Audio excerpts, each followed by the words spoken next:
అందరికీ నమస్కారం. ఈరోజు మనం బ్రిటిష్ ఇండియా చరిత్రలోనే ఒక కీలకమైన వ్యక్తి గురించి మాట్లాడుకుందాం. ఆయన ఒకేసారి 2 యుద్ధాలు చేశాడనమాట. ఒకటి బయట శత్రువులతో, ఇంకొకటి ఏకంగా వ్యవస్థ లోపలే. అయితే ఇక్కడే ఒక పెద్ద ప్రశ్నొస్తుంది. అమెరికాను చేజార్చుకున్న ఒక జనరల్ని ఏకంగా ఇండియాను కాపాడటానికి పంపిస్తారా? వినడానికి వింతగా ఉంది కదూ. అసలు బ్రిటిష్ సామ్రాజ్యానికి అంత కీలకమైన ఇండియాకి ఓడిపోయిన జనరల్ని గవర్నర్ జనరల్గా ఎందుకు పంపారు? రండి, ఈ కథేంటో చూద్దాం. ఇక్కడున్నారే, ఈయనే లార్డ్ కార్న్వాలిస్. అమెరికాలో యార్క్ టౌన్ దగ్గర ఓడిపోయి లొంగిపోయిన మాట నిజమే. కాని ఆ ఓటమి ఆయన ప్రతిష్టను ఏమాత్రం తగ్గించలేకపోయింది. బ్రిటిష్ ప్రభుత్వానికి ఆయన మీద అపారమైన నమ్మకముండేది. అందుకే ఇండియా లాంటి పెద్ద బాధ్యతను ఆయన చేతుల్లో పెట్టారు. సరే, ఈరోజు మనం కార్న్వాలిస్ గురించి ఏమేం చూడబోతున్నామంటే, మొదటిది ఆయనకి 2వ అవకాశం ఎలా వచ్చింది, తర్వాత టిప్పు సుల్తాన్తో జరిగిన ఆ భీకర యుద్ధం, మూడోది పరిపాలనలో ఆయన చేసిన సంస్కరణలు, నాలుగోది న్యాయ వ్యవస్థను ఎలా మార్చారు, ఇంకా చివరగా కార్న్వాలిస్ మనకు ఎలాంటి వారసత్వాన్నిచ్చి వెళ్లారు. వీటన్నిటినీ వివరంగా చూద్దాం.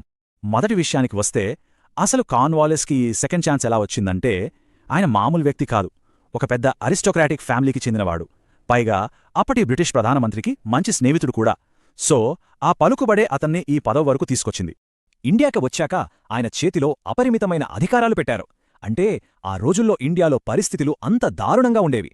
వాటిని చక్కదిద్దాలంటే ఇంత పవర్ఫుల్ వ్యక్తి కావాలి అని బ్రిటిష్ పార్లమెంట్ భావించింది.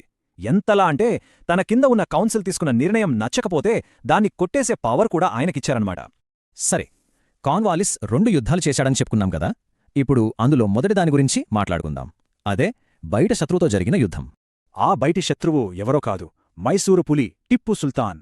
తన తండ్రి విషయంలో బ్రిటిష్ వాళ్లు అన్యాయం చేశారని, వాళ్లపై ప్రతీకారం తీర్చుకోవాలని రగిలిపోతున్న శక్తివంతమైన పాలకుడు. ఇక మూడో మైసూర్ యుద్ధానికి కారణాలు ఏంటంటే, టిప్పు సుల్తాన్ ఊరికే కూర్చోలేదు. తన సైన్యాన్ని బలోపేతం చేసుకున్నాడు. ఫ్రాన్స్, టర్కీ లాంటి దేశాలతో స్నేహం కోసం ప్రయత్నించాడు. అంతటితో ఆగకుండా బ్రిటిష్ వాళ్లకి మిత్రరాజ్యమైన ట్రావెన్కోర్పై దాడి చేశాడు. దీంతో బ్రిటిష్ వాళ్లకి పరిస్థితి చెయ్యి దాటిపోతుందని అర్థమైందే.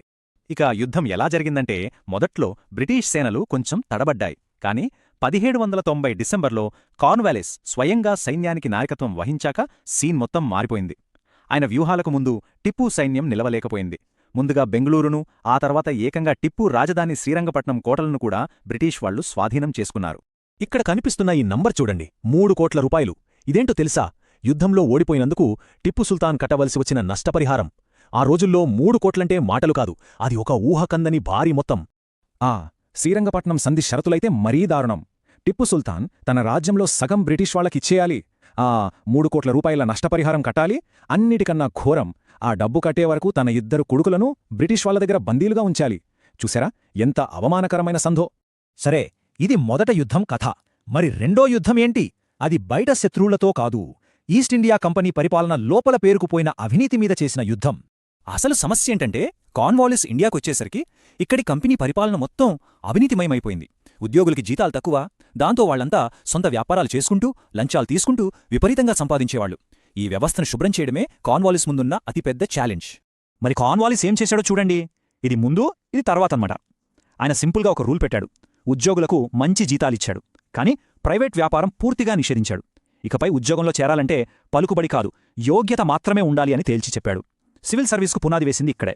ఈ సంస్కరణల వెనుక ఒక పెద్ద సిద్ధాంతముంది. అదే అధికారాల విభజన. అంటే ఏంటి? చాలా సింపుల్. రెవెన్యూ చూసేవాడు రెవెన్యూ మాత్రమే చూడాలి, న్యాయం చెప్పేవాడు న్యాయం మాత్రమే చెప్పాలి.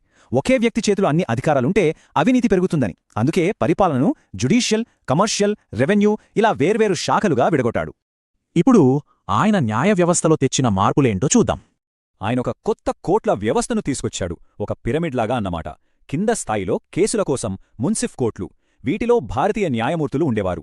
వాటిపైన జిల్లా కోర్ట్లు, ప్రొవిన్షియల్ కోర్ట్లు, ఇక అన్నిటికన్నా పైన కలకత్తాలో సదల్ అదాలత్ అనే సుప్రీంకోర్టు లాంటిది ఉండేది. ఇక చట్టాల్లో కూడా కొన్ని కీలక మార్పులు తెచ్చాడు. సివిల్ కేసులకి హిందూ ముస్లిం చట్టాల ప్రకారం తీర్పులు ఇవ్వాలి అన్నారు. క్రిమినల్ కేసుల్లో ముస్లిం చట్టం ఫాలో అయ్యేవారు. అయితే చేతులు నరకటం లాంటి క్రూరమైన శిక్షలను మాత్రం రద్దు చేశాడు. అందుకే ఆయనని ఒక లా గివర్ అని కూడా అంటారు. పరిపాలనలోని ప్రతి అంశానికి సంబంధించి ఒక పూర్తి కోడ్ను తయారు చేయించాడు. అయితే కార్న్వాలిస్ చేసినవన్నీ సక్సెస్ అయ్యాయనే అనుకోవద్దు. ముఖ్యంగా పోలీస్ సంస్కరణలు పెద్ద ఫెయిల్యూర్ అయ్యాయి. ఆయన తెచ్చిన కొత్త దరోగా సిస్టమ్ ప్రజలకు రక్షణివ్వాల్సింది పోయి వాళ్లనే దోచుకోవడం మొదలుపెట్టింది. చరిత్రకారులు దీన్ని దేశానికి పట్టిన పీడ అని కూడా అన్నారు. సరే, ఇన్ని చేశాడు కదా, మరి కార్న్వాలిస్ మనకు మిగిల్చిన వారసత్వం ఏంటి? ఆయన ప్రభావం ఎంతకాలముంది? ఈ ఒక్క మాట చాలు ఆయన వారసత్వమేంటో చెప్పడానికి. అతన్ని భారత పరిపాలనా సేవకు పితామహుడిగా పరిగణించవచ్చు.